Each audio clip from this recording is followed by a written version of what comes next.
Welcome to another episode of the Tom Schimmer Podcast. Happy Monday, everyone. Happy holidays. Just a reminder as we get going this week that the podcast is going to be taking a 2-week break over the holidays. So there'll be no podcast on Monday, December 21st or the 28th. But we'll be back with a new episode on Monday, January 4th. So one more after today, and then we'll be on that 2-week break. I'm going to jump right into fantasy football update because I've got some good news this week. I'm currently, at the time of recording, on the verge of clinching first place for the regular season. Right now, I have a 49-point lead over my opponent going into Monday and Tuesday's games. I still have Terry McLaurin, who plays for Washington, still to play on Monday afternoon, and McLaurin has been a beast for me this year, so that could easily balloon to a 60 or a 70-point lead for me over my opponent. Now, my opponent does have 4 players remaining, but only one, Ezekiel Elliott, poses any real possible threat to scoring a huge number of points. So a good day from McLaurin this afternoon, and things are looking all but clinched. But of course, as I've said before, I take nothing for granted when it comes to fantasy football. Lots of podcasts out there, I know. So thanks for choosing to listen again this week, and welcome to any new listeners out there for joining me if you're joining me for the first time. I also want to remind you of the YouTube channel where the full-length episodes are also posted. So I do appreciate you subscribing on Apple Podcasts or Spotify or Google, Amazon, etc.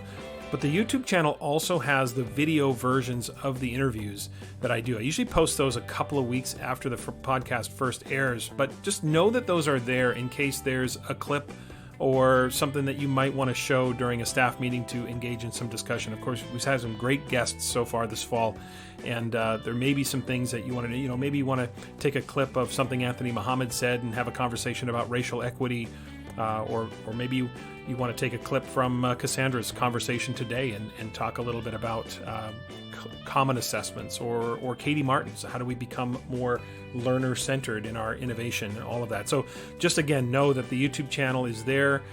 You can subscribe to that as well. Full-length episodes are there, but also the video versions of the interviews I do are also posted there a couple of weeks after the episodes first air. Today, I have my dear friend and close colleague, Cassandra Erkens, who is joining me to talk about collaborative common assessments in general, but also during this time of the pandemic.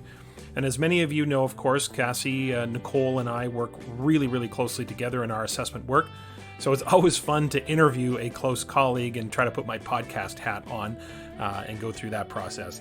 In Assessment Corner this week, I received a question about what to do with year-end standards or year-end expectations, specifically in a music class. So we're going to explore what to do with year-end expectations and how to assess early in the school year. So that's today's plan.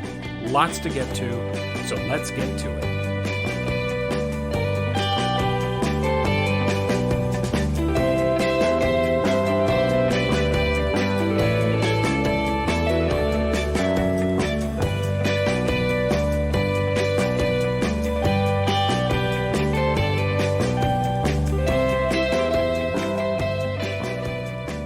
We'll have my conversation with Cassandra Erkens coming up shortly. But first, don't at me. But I want to open this week by saying it's time to slam the brakes on hyperbole. To some degree, I get it. Look, we know that when people say they're starving or dying of thirst, that for most people, they don't mean it literally, right? There are just some hyperbolic expressions that have all become an accepted part of our vernacular. It reminds me a little bit of the Louis C.K. joke about language, and yes, I'm aware he has fallen out of favor in recent years, but his assertion about language still holds true when he joked about why we always have to go top shelf with our language. Why, for example, he says, do we have to refer to a basket of chicken wings as amazing? Like, where do you go from there? Or why some dude will refer to his friend as a genius simply because he brought an extra cup in case they needed it. Like, what's left for real genius? So when discussing silly things or things where there really is no definitive answer, then who cares, right? It's all in the name of trying to win, say, an unwinnable debate or make some outrageous assertion like, that's the best movie I've ever seen in my life. Like, so what? No one's asking you for the details of the criteria upon which you made that judgment, and more importantly, no one cares. But the problem is that this becomes habitual and starts to slip into conversations that are more serious and those requiring more nuance. I'm not sure why hyperbole seems, at least from my perspective, to have become so readily accepted and consistently used. Maybe it's social media. I seem to mention social media a lot on this podcast, so maybe there's a future don't at me about social media coming up at some point. But social media, we know, rewards hyperbole.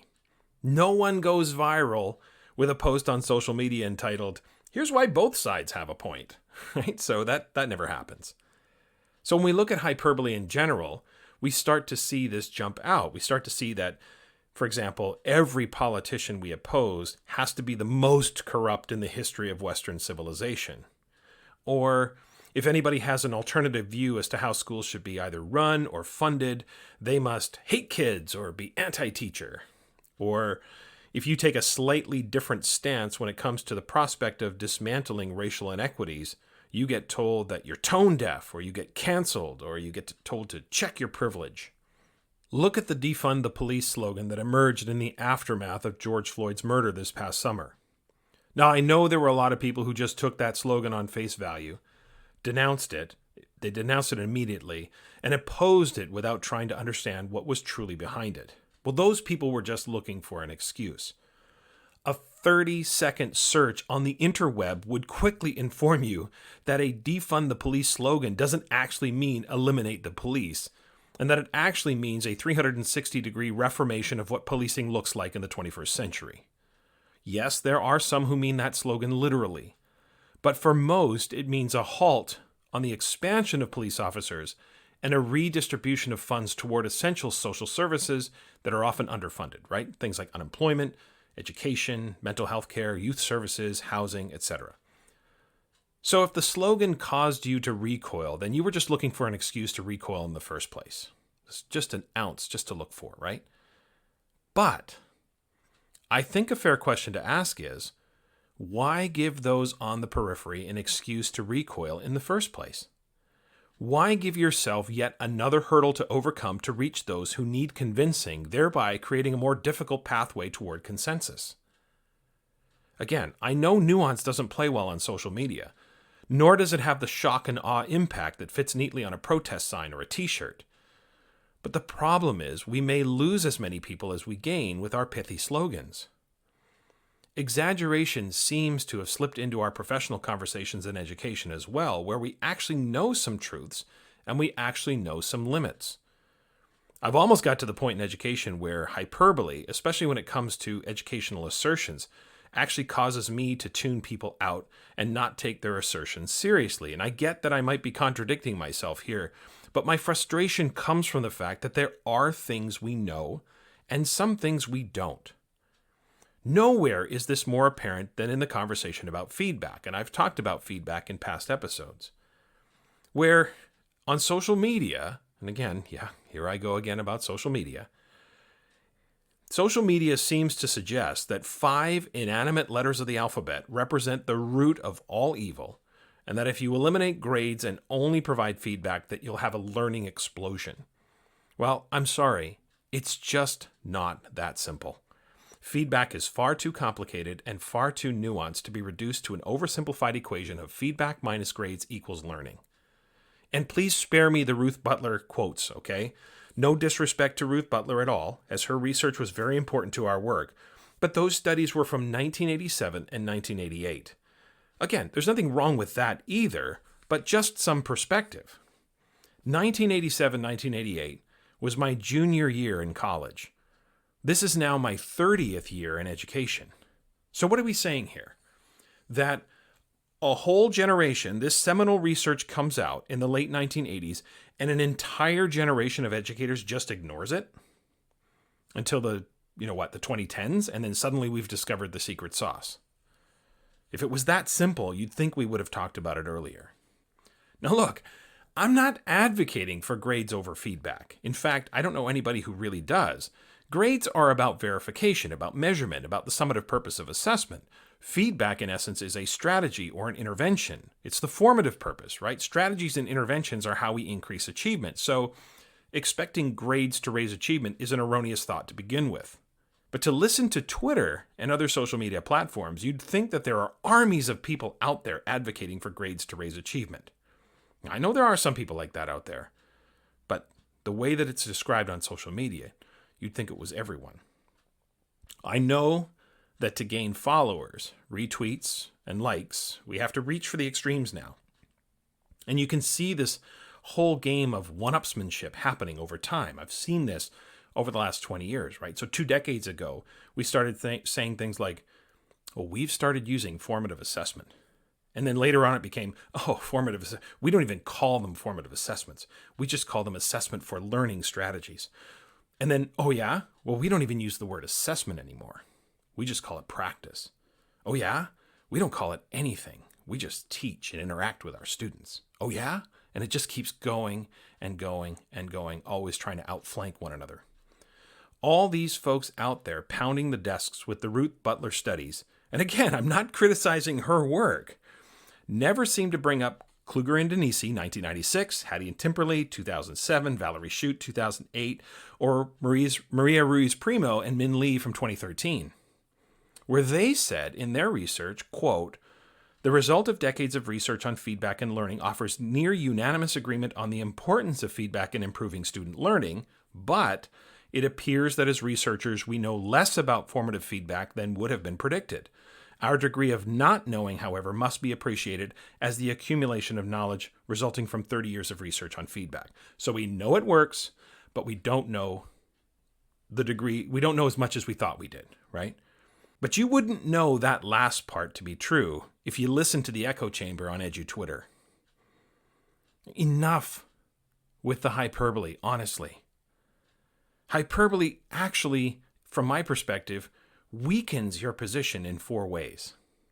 First, hyperbole reveals both a lack of experience and a lack of depth of knowledge. Oversimplifying something complex reveals that one clearly hasn't done their homework. And for me, the more I've learned about assessment, about teaching, about learning, about social emotional learning, RTI, etc., the more I continue to need to learn because there is so much nuance in our work in education. 2, hyperbole is self-indulgent and reveals that attention is the priority, not serious discourse. Hyperbole for me illustrates a lack of seriousness about the conversation. Remember my blow it up story from episode 5 about the superintendent at that meeting I attended. Trying to outflank or stand out while sacrificing the actual truth is the epitome of ego. 3, hyperbole harms your argument. The assertion, for example, that grades stop learning is not true. That causal relationship has never been shown. And you know, correlation is not causation. And it can't be true just based on the eye test, because despite the existence of grades, students are still learning. Now, walk into any school and you'll see that.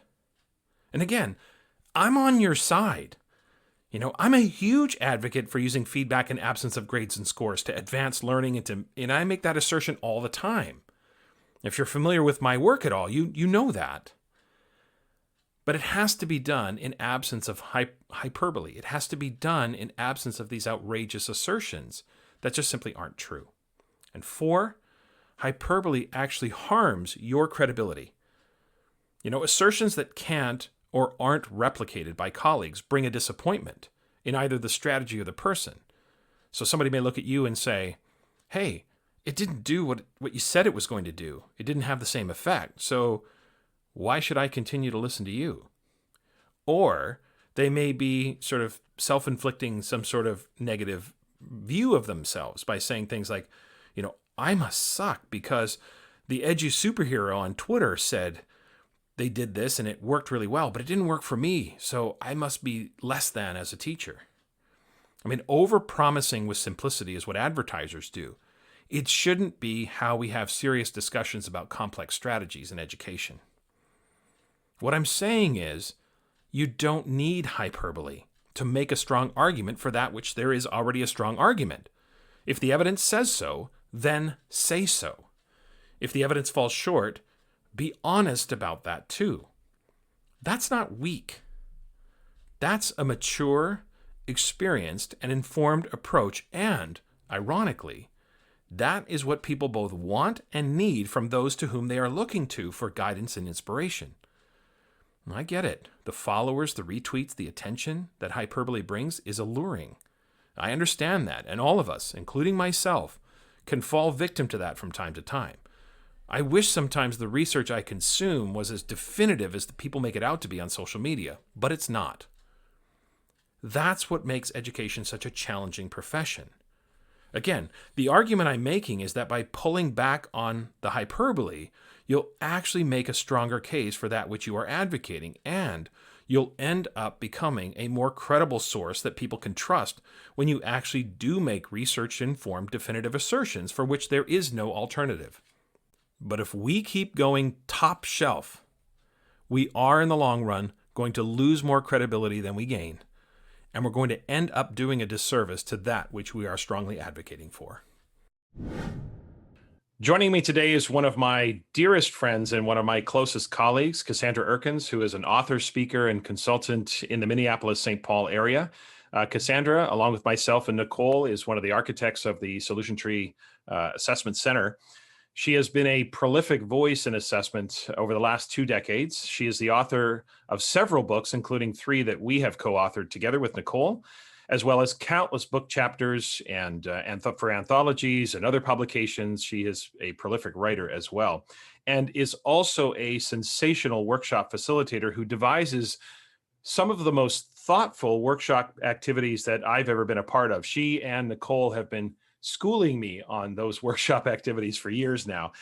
Cassie and I met years ago at the Assessment Training Institute when we were both presenters at that conference. And we often talk about the story of seeing each other every 6 months and saying, we should work together. And then we'd leave the summer conference and then we'd come back in December and we'd say, we should work together. and well, it finally happened. And Cassie and I, Nicole, joined forces with Nicole to form the Solution Tree Assessment Center, and the rest, as they say, is history. So, Cassie, I'm excited to have you on the podcast. So welcome, and I'm looking forward to our conversation today. Thanks, Tom. It's a thrill to be with you, and thanks for those kudos. It's always a pleasure to learn from you too. Thanks.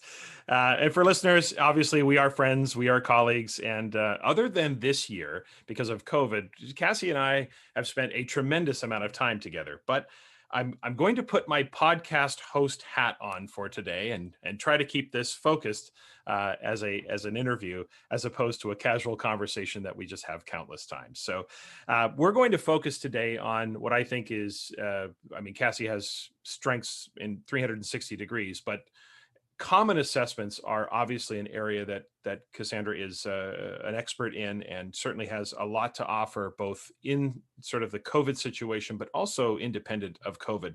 So I want to begin, Cassie, with, you wrote the book Collaborative Common Assessments, and you are a vocal advocate for the use of common assessments in schools.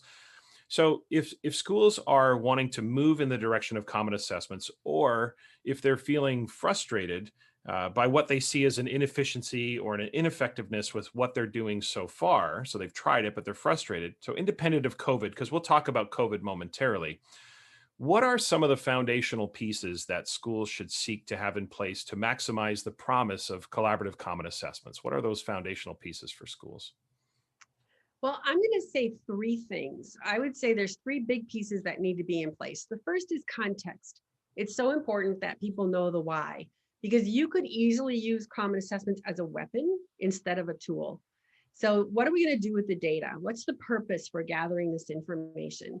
And the work that I try to do with you, Tom, and Nicole through the Assessment Center is to really focus on hope, efficacy, and achievement. Like, are we using the assessments to get the right things to happen, not only for students, but also for our teachers?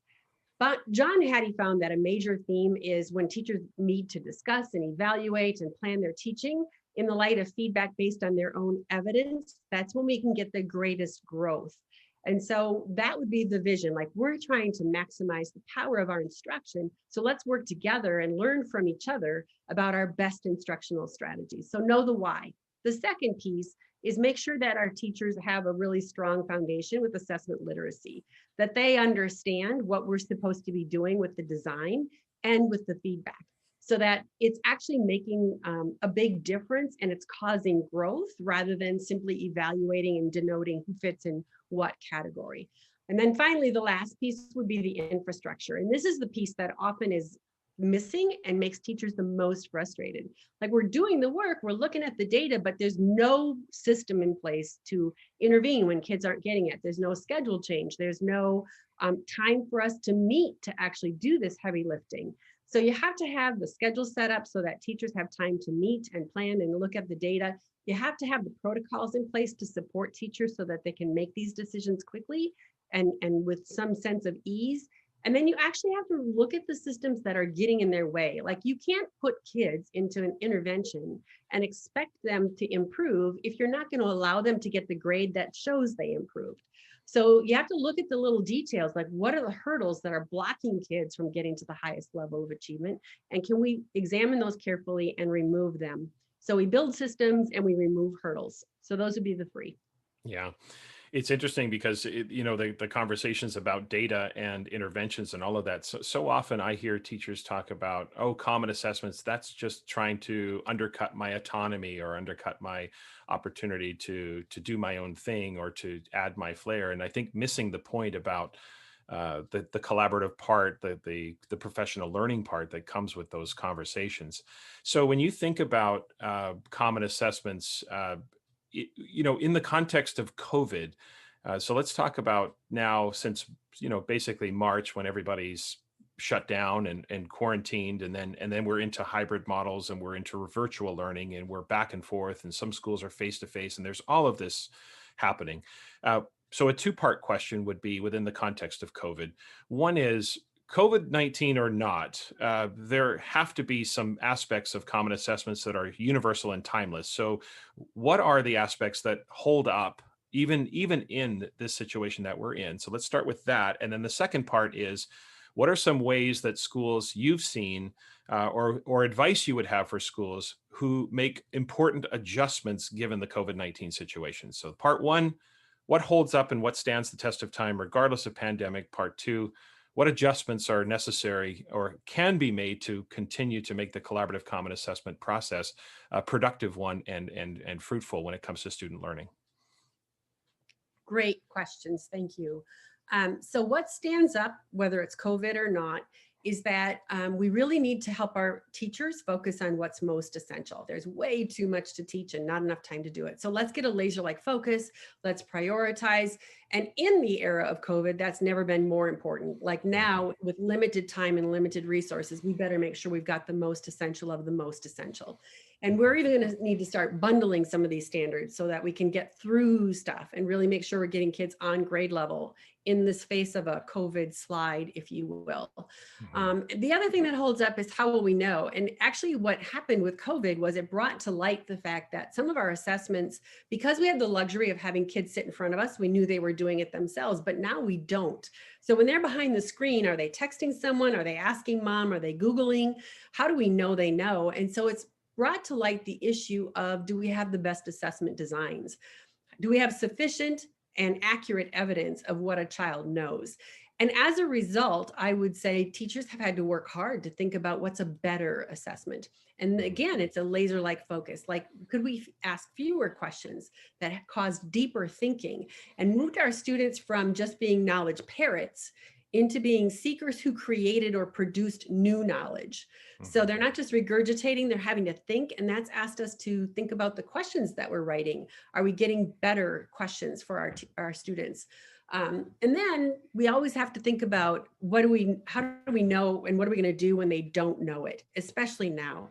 What are our interactions when the kids aren't even available to us? How are we going to make sure that they're learning in spite of all of this chaos? So it's really paramount now that we gather data quickly and we look at that information so we can become agile and try to be as responsive as possible before it's too late. Because we've already got this COVID slide going on. So how are we going to really focus? And then what are we going to do for the kids who already have it? Those 4 questions that a PLC would answer are questions whether you are a PLC or not. That's the work that guides good instruction to get really focused on what kids need.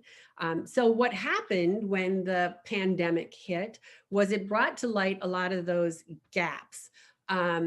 Many systems have tried these things that I think are most effective. So what I've seen works in this situation is treat every assessment as if it's going to be virtual.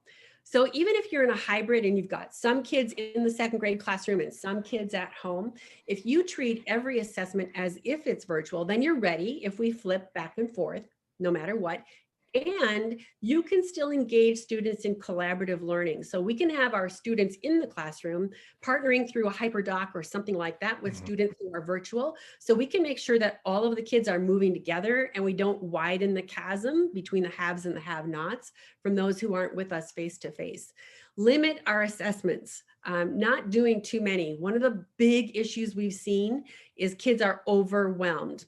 We have to be honest, right now, everybody is under stress and everybody is feeling a tremendous amount of pressure, especially our kids who don't have the knowledge or resources to manage this kind of emotional burden. So let's limit the number of assessments that we're doing and make sure that they're assessments kids would want to get to. I think we should try to put Disney out of business by being the most engaging place kids could possibly be right now. Get them thinking about the right stuff so that they're using their mental energy in a positive way. And then actually really needing to improve our grading practices. I heard you have the podcast with Tom Guskey, and you talked about narrowing that range of grading and making sure that, you know, we're getting the best information in the best way possible and getting to more equity from one teacher to the next with how we're scoring these kinds of things. Right. It's been so, listeners, you know, this is episode 12, and I think listeners, if you've been listening all along, you are hearing these consistent themes from so many of the experts I've had on about prioritization, about, you know, quality over quantity in terms of assessments. So Cassie, you're just echoing and talking about some such important aspects of navigating the pandemic. How have you seen, and I'm going to put you on the spot a little bit here, have you seen examples or hypothesize about how schools in a virtual environment might still, from the teacher perspective, how do we collaborate? How do we make this, how do we co-score, or how do we make this a meaningful experience, even though we might not be in a face-to-face situation in our collaborative team meetings?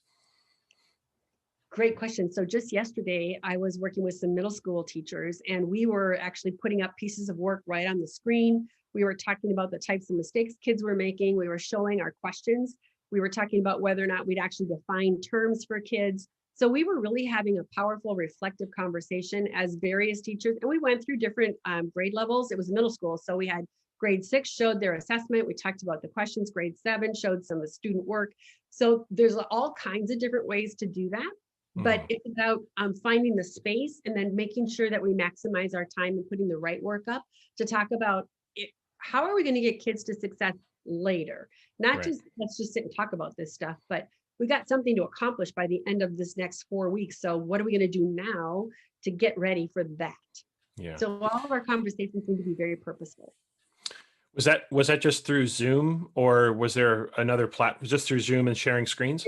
Just through Zoom and sharing screens. We were all in different spaces. Yeah, that's that, you know, again, sometimes it's just if you have the habit and you have the desire and you understand the impact it'll have, you'll kind of find ways to make that happen. And that's not to say that folks that are in stressful situations where they can't collaborate, that it's their fault. We're not saying that, but certainly by building the habit, schools that have those habits are able to sustain them in the best way possible, given the limitations of what, you know, not being face-to-face has. So you talked a little bit about this, and so let's pick up on that theme, because this was kind of in your previous answer. But, you know, obviously collaborative common assessments are ideal if they are in, you know, a PLC at work kind of model, so to speak. Like the collaborative teams within a PLC would have kind of a thorough and predictable routine established. But I'm thinking about teachers. Not every school has implemented, say, the orthodoxy of a PLC model, but are thinking about common assessments. Maybe common assessments is their entry point. Maybe down the road, there'll be a PLC school. We don't know that. But without a PLC model or a framework, how might a motivated group of teachers go about this collaborative common assessment process?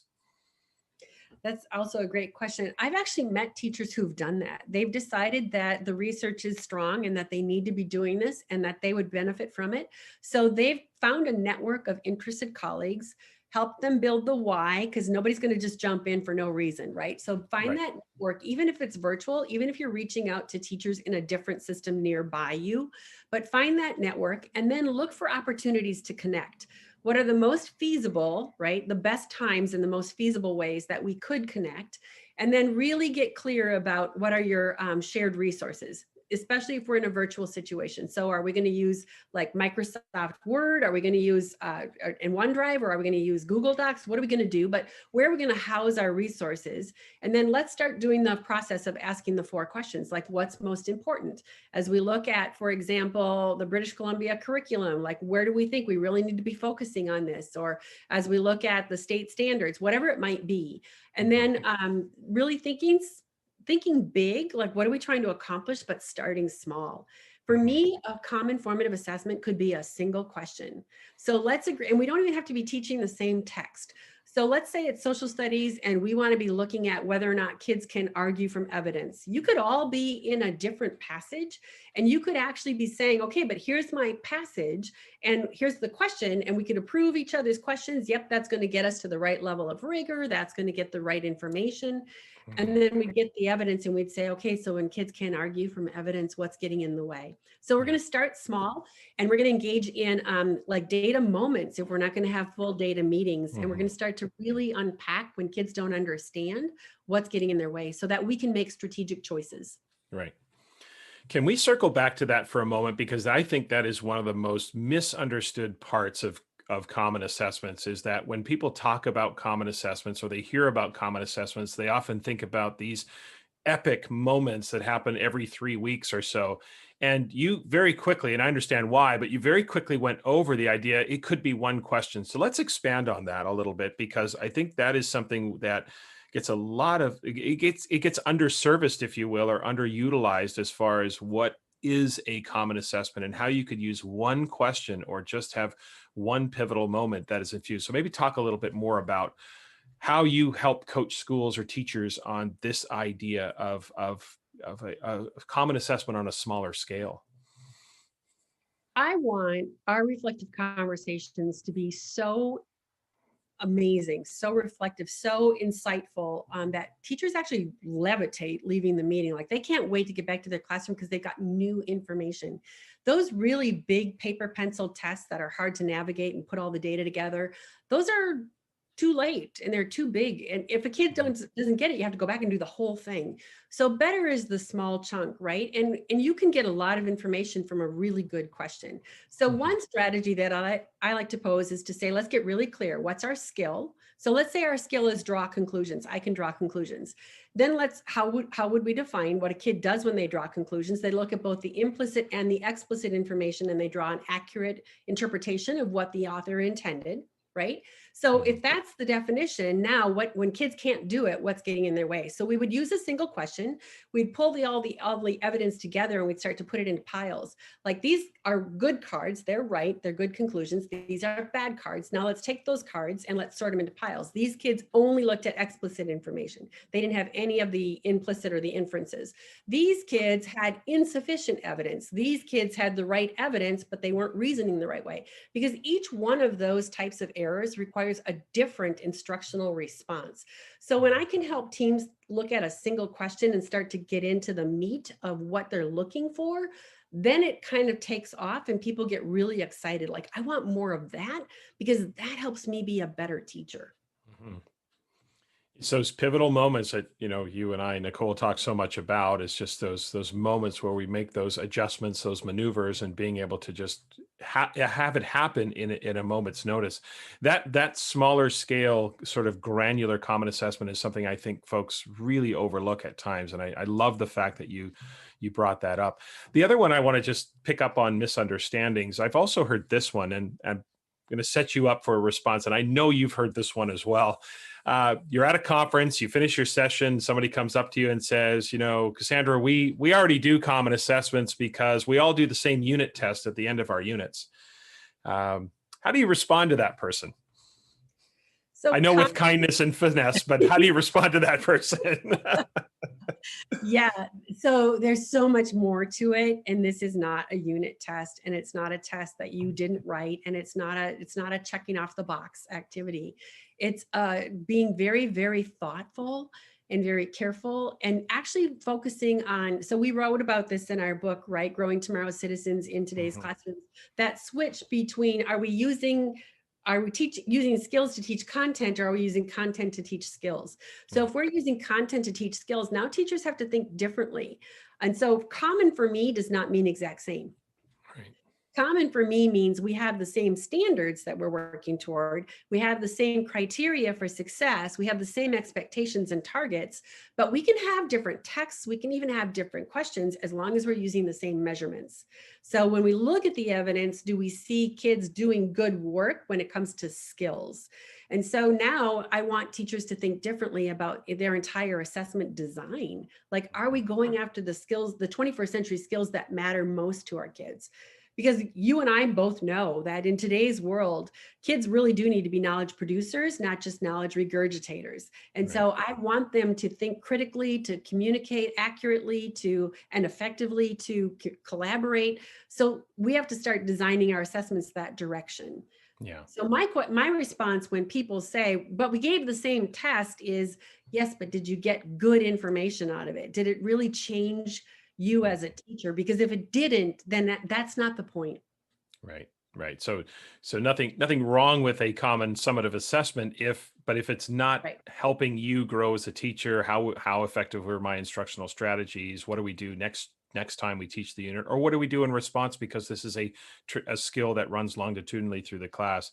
Then we're really just talking about a standardized assessment. So on the one hand, we lament standardized testing, and then on the other hand, we create the exact same test for the same kids, for all the same kids, under the same conditions at the same time of day.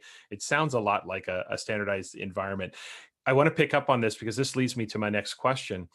You were talking about how we're assessing the same skill, assessing the same criteria. And I suspect that's going to be a similar answer to my next question, which is singleton teachers. If I'm the only drama teacher, or if I'm the only teacher in my school who teaches this subject, how do I participate in the common assessment process with my colleagues? I think teachers who are singletons have the hardest time getting started, but they have the easiest time after they get it. They're more ideally positioned to flip it and to be more about using their content to teach skill. So I've actually worked with career and tech teachers who, now you've got family and consumer science, you've got architecture, you've got agriculture, you've got all these teachers who don't teach the same stuff at all. And one teacher on the team might teach 6 different things. And so now what do I mean by common assessments? So can we look at problem solving? Can we look at some of those big skills? And now I can have kids do problem solving with a bread recipe, and you've got your kids doing problem solving with a soybean problem in the fields, but we're still talking about, okay, but how are kids doing with the problem solving process? Do we see them actually following the steps and making good decisions as a result? And where are they getting hung up, and what do we need to do with our instruction to help them be better at that? Because here's what we know. When they leave our care, information will be available already. It already is, but information will be available to them should they have a new problem. They can go find information, but do they have the skills to navigate it? That's what we need them to be able to do. Right. And it seems to be the more skill-based that the focus is. So if we have those, as we wrote about, the means and end switching places, and we're focused on those 21st century skills, it is definitely a way for singleton teachers to be more participatory in the common assessment process, because we kind of break down those subject silos, right? And so to that point, I think what's hard is when I've always taught language arts or math the way I've always taught it, how could I let go of that content piece that I'm so comfortable with and flip it to be more about skill? That's a big shift. And because you and I might have something in common in the math department, I don't have to make that shift, because we can make our assessments about what we've always done. So that's why I'm saying a singleton teacher actually on the other side of understanding the shift has an easier time of making it work, because they're not so mired in it being about the content parts. Yeah, that content hurdle is a big one for singleton teachers. If they can get them past that, they really, as you say, they can flourish with the common assessment work for sure. Let's shift a little bit to principals and district leaders now who, let's say they attended your workshop or your institute or the conference. They're all in with common assessments. They see the value. They understand to a point. They understand the complexities and want to implement common assessments in their schools, but can't seem to move the needle in their context. They just can't seem to get a cohort of teachers interested. So how do they start to maybe get teachers' attention? What are some ways that they can make a compelling case for why common assessments are such an essential part of the overall assessment strategy in a school? I like that in your question, you started with the very thing that's first, like develop the compelling case, because Mhm. people aren't going to do it just because you said, go do it, right? So it's a both and. I want to create the rationale because clarity precedes competence. Like, why are we trying to do this? And I want Mhm. to make it about the big why. Like, this is about increasing achievement for kids and teachers. We're going to be the best we could ever be. We're going to be the place kids can't stand to miss every day. We're going to be, and I want them to have that really exciting vision that draws people in. But the other thing we know is sometimes you have to, and Doug Reeves talks about this a lot, sometimes you have to behave your way into a new belief. Mhm. So start small, help teachers pull out a little single question, and then see if you can sit at the table with them to tease out the deeper missing pieces. Like, why did that happen? Why did that student do that? What do you think might have been going on in their brain at that time? And get teachers to have those kinds of conversations that make them hypothesize and guess and strategize, because that's where the joy is. What Mhm. I've learned is it's kind of like kids in a candy shop. You cannot put student work in front of a teacher and ask them to be quiet, because oftentimes I'll put work out on the table and say, in a minute, we're going to talk about student work, but don't talk about it yet. And they will not wait. They'll pick up that work and they want to talk about it right now. So if Yeah. we can keep looking at that work and really talking about it and getting some insights from it, that's where the joy is. And Yeah. teachers tend to want more of that. So show them what it looks like by Yeah. modeling it. And then I would say the other big piece, and this is a big one, empower, empower, empower, empower, empower. If you want your teams to function as decision-making teams, then do not make their decisions for them. Do Right. not answer their questions when they say, what do you want us to do? Invite them to explore, invite them to come up with answers. So lead with yes, if, yes, when, and yes, maybe. Yeah. And then don't answer the question. So here's how that sounds. This was the principal in an elementary school, and the fifth grade team had decided that they were going to just use one long extension opportunity for the entire semester because they were pretty sure it was going to be the same kids, just the gifted kids. So let's just do a project, and once a week they can dip in and work on it. She knew that was the wrong thing for them to do, but she also knew I cannot say no, because teachers will just look at me and say, well, if you know the answers, then stop making us figure it out. Just tell us what you want us to do. So Right. she said, yes, if the data prove it works. I'm coming back in 2 weeks and I want the data. So Mhm. indeed, she went back in 2 weeks and she said, is your system working? And they said, no, we had to give that up after the first week. And she said, really? Tell me why. And they said, well, we figured out it wasn't going to be the same kids who needed extension every single time. So we couldn't keep that system. So she allowed them to use their own evidence to make those decisions. So Mhm. set your parameters and your guidelines and your resources and tools to help the teams, and then empower them. Yeah. It really also, I think, and I don't know if this is more a question than a statement, but you and Nicole and I often talk about the importance of being assessment literate, and for leaders, to engineer those opportunities. It just speaks to that instructional leadership and understanding sound assessment. Not that you have to be the expert in the school, but to know enough to engineer those opportunities to participate meaningfully with teachers. And that not only builds your credibility, but it really helps you move that compelling case along, doesn't it? This Yeah. idea of being literate with assessment practices. And one of the things that I just want your listeners to know is that that develops over time. You Yeah. can't do all the research and just sit down and be assessment literate. It's practice based. You have to try something. Right. So be willing to give yourself permission to fail. Just don't hold it against the kids when we write bad questions, right? But Right. You can get really good results using bad assessments if you all have the same laser-like focus and you're helping the kids do it.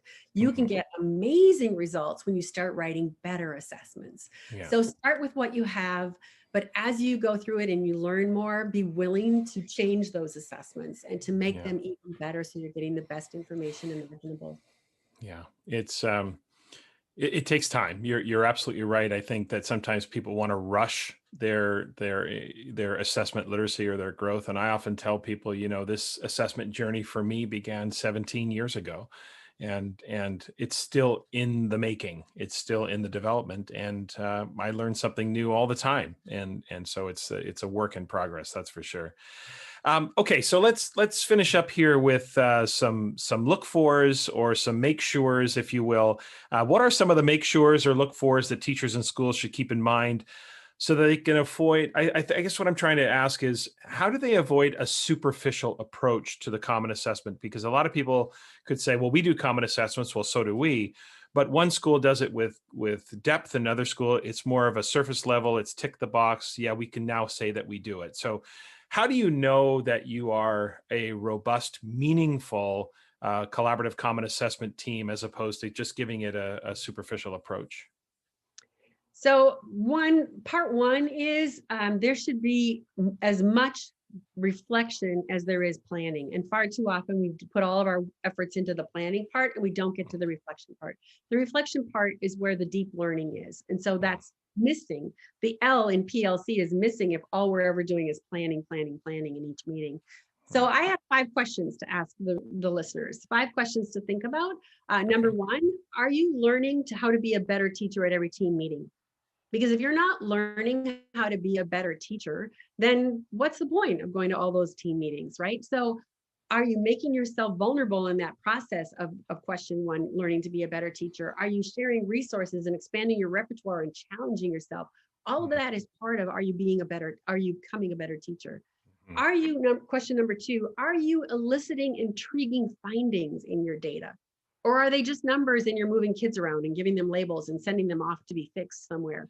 Right. So are you actually eliciting something that causes you to think differently about skills and instruction and so on? Are your data conversations inspiring different actions? Are they generating enthusiasm in your team? And do you love the assessments you employ? And most importantly, do your students love the assessments you're employing? Because if you're just doing it to go through the motion, use the data, record it, and send it out into the world, it's not making a difference. So I'm trying to use the process to get people to love learning. And is that happening? And then the last question is, does each rotation of assess, analyze, reflect, respond motivate you to get to the next rotation? Like when you end one meeting, do you leave and say, okay, let's try this and let's get back together and see if it worked? Because if that's not what's happening, then something's wrong with your protocols or your processes. I'm not going to say something's wrong with you or your team, but I'm going to say, check in with the systems that you're using and the conversations that you're having, because it's supposed to be inspirational. Sometimes it's an uphill climb for sure, but the energy and excitement around assessment the opportunity for us to grow professionally? Are our students excited about the opportunity to know where they are rather than being intimidated? This goes right back to the conversation we had at the very beginning, just that you made mention of hope and efficacy. What is our assessment routine or our assessment systems doing to the energy and excitement about learning for our students? And are we also excited as learners as well? So to me, that's great advice and great questions to ask. I often say to people, I hope we can do this again, but Cassie, I know we are going to do this again. And at some point, I'm hoping that Nicole will join us and maybe we'll do some roundtable stuff when we eventually get back to traveling and get to see each other at our conferences and institutes. But I've really enjoyed having you and listening to some of the advice that you have for folks really exploring the common assessment process. But we're going to finish today with a little bit of fun, as I always do. I'm going to ask you a few lighthearted questions. I've got 5 questions to finish up with you, and these are ways for listeners to get to know you a little bit personally. Nothing too intrusive, but just some fun questions that'll put you on the spot and give you a chance to share some insight into Cassandra Erkens, the person. with listeners. And then we've got one final question to finish up with as well. So first question is, what is the last fiction book that you read? The last fiction book that I read is Murder at the Dolphin Hotel. Oh, okay. Who's the author? I couldn't tell you. It was a brand new author to me, and I was just trying to pick her. It's a series that starts with that book, and I decided I'm not going to read the series, but that's the last one. That's the last one you read. Yeah, no, it's as I know you so well, I know that I'm in the same boat, that the vast majority of our reading is nonfiction. It's work around assessment, it's research, and it's other people's books and things like that. So I asked the question about fiction because, for me, it probably would be 3 years ago or something like that. So here's one. Do you ever eat food that is past its expiration date if it still smells and looks fine? Like, what's your threshold? How do you decide? It cannot smell bad or look bad, or if you take a small nibble in the corner and it doesn't taste right, like a rancid nut, then you throw it away. Then you throw it away. I wonder sometimes if we even know that it's past the expiration date when we eat it, right? So just the other day I took one of our strategies is to freeze things. And so we freeze cheese because we don't go through it fast enough. And I was making something with nachos and I needed the shredded cheese. I took it out of the freezer and I looked at the expiration date and I thought, my family's going to look at this and think it's expired, when the truth is I literally just took it out of the freezer, but the date on it says it's expired. So you never really know with those dates. Yeah, you take your chances, right? Yeah. Question 3. When it's just you, your car, and the open road, what song do you belt out loud every single time? This is your go-to Cassie Rockstar in her car. What's the song that you belt out loud every single time you're driving? I don't have one. Isn't that terrible? I really don't have one. I drive in my car with no sound on and I'm in my place. That's interesting. Do you have a favorite song? No, I have a lot of favorite songs. I love music. And so and it goes from country to jazz to rock and roll. So I have a lot of favorites, but no, my preference is to have everything quiet. You drive in silence. That is something I did not know about you. And that's interesting. Yeah, because I think you would be you'd be one of 6 people on the planet who probably has no sound on in their vehicle. Whether it's you're supposed to say most of the time when I'm driving, I'm listening to the Tom Schimmer podcast is what I'm doing. That's fine. It's all good. Next time you need an answer, just let me know. Yeah, I appreciate it. I listen to the Tom Schimmer podcast when I'm on my treadmill. Thank you very much. I appreciate that. Question 4. What's the luckiest thing that's ever happened to you? You just felt really lucky. Meeting you and Nicole and building the assessment center. No, I'm not kidding. I think that sometimes we get stressed with the work that we're trying to do and the way we're trying to change the world. But you know how many people don't have that opportunity to have this place in the world to be able to make that message known? So I feel very blessed and very fortunate in my life that I've been able to be surrounded by amazing intellectual people who have hearts of gold, who are trying to make a difference, and that we can rally our energies together to do that work. It's a privilege. Well, Cassie, I do appreciate that. But listeners, honestly, I did not set that question up. That question was that question was supposed to be, I found $50 under my tire at a parking stall one time, or something like that. Happen to me. That happens to my siblings, but I was behind the door when someone was passing out luck. I was expecting one of your famous travel stories where it actually worked out. Listeners, we won't get into it, but Cassie has some of the most epic travel stories, and we often talk about them. But I've just had some lucky experiences with travel where I'm an hour late for my connection, but the plane I'm supposed to go on has been delayed, so I make my connection. Those are the types of lucky things that I was hoping that you would answer, but I feel lucky as well, Cassie, and certainly our friendship and our work together with Nicole is really is a blessing, and I just am thankful for it. as well. So thank you for going in that direction. I didn't expect that, but it was very, very kind. All right, last one. And of course, 'tis the season. And I've been I asked Tara last week, I asked Bill the previous week. This is the burning question that everybody has on their minds right now. And that is the question of Die Hard, the movie. Is Die Hard, the movie, a Christmas movie? No. It happens at Christmas, and there's a lot of joy at the end of it, but it's really not about Christmas as the main message. No. Yeah, see, I'm with you on this because I don't understand. Like, do I just have to put a Christmas tree in a scene and therefore it's a Christmas movie? Like, what are we talking about here? There's no Christmas theme.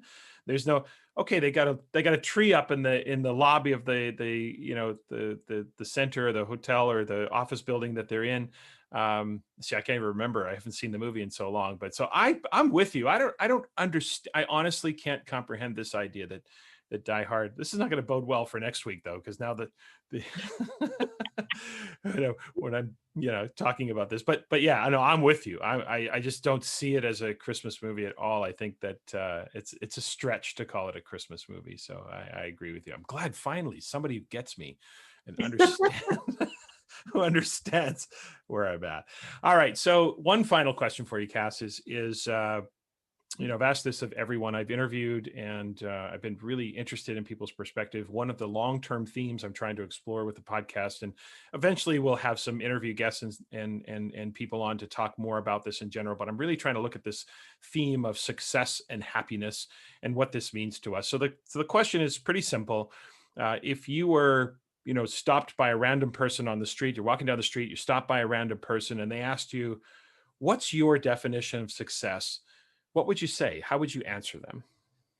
I've listened to your podcast and you've had some brilliant insights on this one, and I'm not sure I can be any more brilliant than what you've already heard.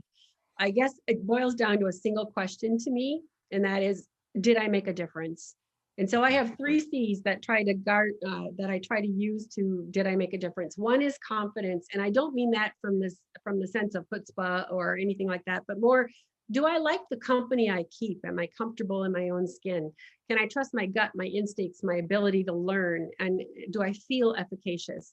The second is courage. Am I willing to push myself, to take risks, to challenge myself, to and constantly improve myself and the world around me? And the third is connections. Am I in right relationships with other people, with my community, with the planet? Am I honest and fair and true and just? So it's really about, can I leave the world a better place than I found it? Mm-hmm. Yeah, I think that that is a theme that many have talked about, which is just what is my impact? What is my legacy on the people around me, the world around me? I love that, and I think it puts us in a place where we feel grounded. We feel like we're making a contribution and a difference in our world.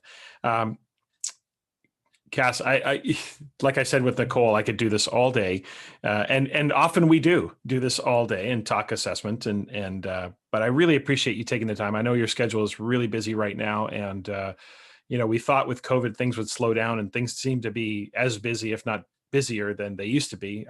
And it's crazy. So I really do appreciate you taking the time. Listeners, I would encourage you really to follow Cassandra on Twitter. Cassandra doesn't tweet as much as she should. I'll just put it that way. But when she does tweet, it's just thoughtfulness, brilliance that comes out of what she has to say and her approach to assessment. So her Twitter handle is @CErkens. And also, of course, Cassandra, along with the rest of our team, blogs and at the allthingsassessment.info. So it's www.allthingsassessment.info. That's the website where our team blogs, and you'll find Cassie's blog posts there. And she has a number of just great posts that you can check out, and you can sort them by authors. So if you want to check out some of Cassie's writings that way, you can check those out as well. Again, Cass, I can't thank you enough for joining me today. I know at some point, like I said, we're going to do this again. I would love to do it with the 3 of us and record one of our conversations, just so maybe listeners can gain some insight as to how we all kind of work through all of that. But So I would like to switch that one and have Nicole and I interview you on the conch. No, it doesn't work that way. I have the microphone, therefore I have the conch. But next time we're in the same room together, which who knows, 2024, I don't know what we're looking at. We all don't know, and I don't mean to make light of the current situation because it is stressful and tough on everybody, but we have to find some way of balancing that for ourselves. But like I said, I can't thank you enough. I really appreciate you taking the time to be here. Thanks, Tom. What an honor. In Assessment Corner this week, I received a question from Anne, who is a music teacher in Vancouver. Her question centered around benchmarks and targets as they relate to year-end expectations. Now, to summarize the context of her question, this is what Anne wrote. At her school, she said, we've agreed that for mid-year and quarter-year reports, we need to report the levels of performance based on the expectations at the time of reporting. Otherwise, we would have too many students in the bottom two levels of our proficiency scale, too many ones and twos on that mid-year report. She goes on to say the reason they did that is because they found parents were overreacting to the ones and twos early in the year and going out and get tutors and things like that. She continues. So on the other hand, she says, I teach a subject, music, where kids are kind of all over the map. Some will have already hit the year-end targets before they start the year. Others will show a slow progression over the course of the year, but hopefully get to proficiency by the end of the year. And for this reason, she said, it's a whole lot easier to work with end-of-year targets. But again, she says, is this a misleading message to parents at the time of reporting? Okay, so that's the nature of the question. When working with year-end expectations, you kind of have to make a choice, and clearly Anne's school has made a choice in one direction, which is fine. I mean, there's basically two choices here. You either benchmark or you use year-end expectations right from the get-go. So each of them has an upside and a downside. So we're going to have to make a decision here about which one is less down than the other, I suppose. So let's start with benchmarking.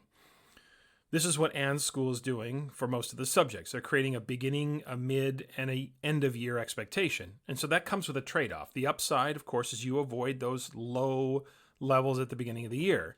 But the potential downside is that students could get comfortable if we're not explicit with them. Like they could get comfortable with their achievement levels if we're not purposeful and explicit about how those expectations grow over time. Now, this is pretty easy to explain, actually, and I explain this a lot to parents and families and even to students at times, just what this looks like visually. So if you have a sheet of paper and a writing utensil handy, I'm going to walk you through a pretty simple, it might be oversimplified, but it's an easy way to get people to understand it. If you don't, just press pause right now, grab a sheet of paper, grab a writing utensil, and then I'm going to explain how this all works. Okay. So we want to turn the paper landscape so the long edges are at the top and the bottom, okay? So the first thing you're going to do is you're going to draw an arrow at a 45-degree angle, like diagonal. You're going to draw it from the bottom left-hand corner to the top right-hand corner, right? All the way up.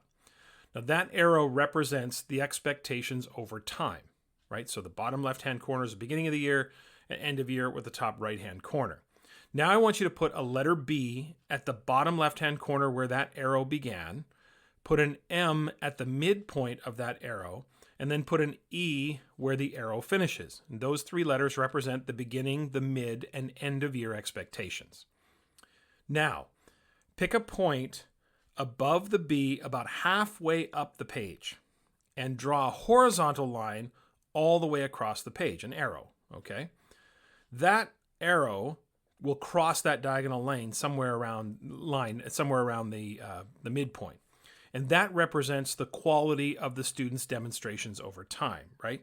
So when you illustrate the diagonal arrow and then the horizontal arrow, the message is if the quality of the demonstration that the student produces doesn't improve over time, their grade, their level, their score will in essence drop because they have to grow with the expectation, right? Because at the beginning of the year, they're, theoretically above where that arrow began, but by the end of the year, they're below it. So the quality has to increase with the increase in expectation. It's a pretty simple way to explain it, and almost every time I explain it, well, I shouldn't say almost, every single time I show that to parents, students, teachers, it kind of clicks for them to go, okay, now I understand, right? So we have to grow as the expectations grow. And that's the part about benchmarking that has to be thoroughly explained to everyone involved. Now, the flip side is you could decide to use the year-end expectations, but that also has a trade-off, right? So the upside of using the year-end expectations right off the bat is you get a more accurate view of where the student is with the real expectations of the class. But the downside, of course, as Anne pointed out, is that students, parents, and families and others can predictably overreact to those low scores early, or low levels, or low grades, or whatever term you want to use for it. They can overreact to those early in the year. So there's no definitive right answer to this question. I mean, either can be explained, as the key is to actually explain them thoroughly and make sure everyone's clear on how this works. The one non-negotiable for me, however, is that all teachers teaching at least the same grade level subject need to do this in the same way, because inconsistency with this practice will be problematic. Okay, so back to Anne's question. I think there may be yet another solution that could bridge a little bit of this and make this a little bit more manageable, especially when it comes to classes like music and choir and drama and other sort of performing arts or elective courses, right? Any elective course. And that is to create, you don't have to create anything, but just think of the years of the grade levels of the years of the course as a year 1, year 2, year 3, year 4, year 5, right? So I happen to know that Anne's school at the secondary level goes grades 8 through 12. So there's 5 years of secondary. So with the music program, there would be the grade 8 curriculum would be sort of designated as year 1, 9 would be year 2. If you're in a 9 through 12 high school, then you'd think of it as, 9th grade would be year 1, 10th grade would be year 2, et cetera, and so on. So the nothing is created. You use the same outcomes and expectations, but you designate them as years, right? So that way, as students enter, you can pre-assess them, their abilities. And of course, if they've been with you for a few years, then you would know. But you pre-assess them, and then you tailor the expectations to personalize it to their level. This also actually really helps with students who want to enter late in the game. I remember having this conversation with a choir teacher and says, I'm really struggling because I have grade 11 students who want to join choir, but they're nowhere near being able to meet the expectations of the 11th grade curriculum. And that this is kind of where that idea came from years ago, which is to say, well, what if they worked on the 9th grade expectations? And you just said that this is with 9 to 12 high school. 9th grade was year 1, 10th grade was year 2, 11th grade year 3, year 4. So even if you join as a grade 11 student, you're working on the year 1 expectations, which were 9th grade. So it allows students to enter into the course after that very first time, in Anne's case, in grade 8, but in other high schools, it would be 9th grade. So that way, you're able to tailor the expectations for where that student is. I mean, you do whatever you have to do to make the report card work, and logistically, we'll have to, maybe they're registered in a grade 10 course, for example, but they're working on grade 8 outcomes or something like that. And that may have implications on other sort of external things like honor roll and those other things. Look, the conversation about honor roll, that's a different conversation, and we can have that conversation another time, but it still exists in many schools. And so I just want to say that may be something you have to think about in terms of the ramifications. And we can explore the whole concept of honor roll in maybe another assessment corner. Electives are trying to build programs. So I think we want to try to make our electives as inviting as possible, and we don't want the strict adherence to grade level expectations to get in the way of these kinds of meaningful experiences that students can have. So I know I would do whatever it took to make this as inviting as possible, and to the best of our ability, try to personalize this for students. I know that may be a lot to manage in terms of multiple expectations, but often these elective courses and these fine arts or performing arts courses are multi-grade level anyway because of the numbers. It depends on the size of your school, of course, but a lot of times you'll have all grade levels kind of represented, in the jazz band or something like that. So I tend to lean toward benchmarking, even in Anne's situation, because I just think the downside of using year-end expectations, in my opinion, outweighs the downside of benchmarking. right? I just think that it just is, to me, it's, it's an unreasonable expectation to say we have an end of year expectation and we're grading you or assessing you on it now. That to me just feels a little unreasonable. Now, there is still the issue of the students who are already there or close to it on day one. So if you went to that yearly curriculum, then, you'd be able to have students working toward challenging but attainable outcomes or goals. So a lot of thoughts there, and I know I meandered a little bit, but here's what I would say definitively. First, all things being equal, I would still use benchmarks because the downside of using benchmarks to me is still more favorable than the downside of using year-end. I just think benchmarks are more reasonable and more fair given where the students are in their progression. Now, for those who have high achievement right from the get-go, I try to de-emphasize the issue of grades and just say to them, look, you're good. You're at the top. That's protected. Now, let me push you as a musician and focus on your personal growth. Your mark, your grade, the report card, that's all protected. You're there. You're well above that. So you're good. So I get that they might be at the top from the get-go, but we really do have to stop sort of looking to, or at least feeding the beast of this single mark or grade as being the motivator. Unlike classes where students are forced to take them, most students who are in classes like music, who are high achieving from the get-go, are probably there because they have an inherent sort of passion or love of that subject or that discipline. So we want to ramp up this idea of personal growth and personal best. And then the third piece is I would consider long-term shifting to that yearly curriculum. Again, if you're concerned about the students near the top who need or want some tangible outcomes to work toward, then you can start to kind of maneuver it that way. There is no single right answer to capture all of the complexities of this, but I think the year-end outcomes need benchmarking to ensure that our assessment evidence and what we ultimately report reflects where a student is and not where we want them to be in 6 to 9 months. That's all for today. Remember to follow the podcast Twitter account for updates. That's @TomSchimmerPod. My personal Twitter handle is @TomSchimmer. And also, please email your questions for Assessment Corner or any suggestions for the podcast. Your feedback is most welcome. The email address is tomschimmerpod@gmail.com.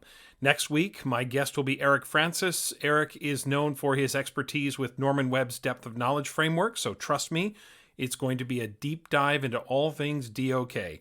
Again, thanks for joining me this week. Remember, one more to go before we take the 2-week hiatus.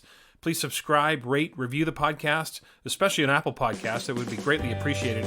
And also, please spread the word. I'd love to continue to expand the listening audience. Have a great week, everyone.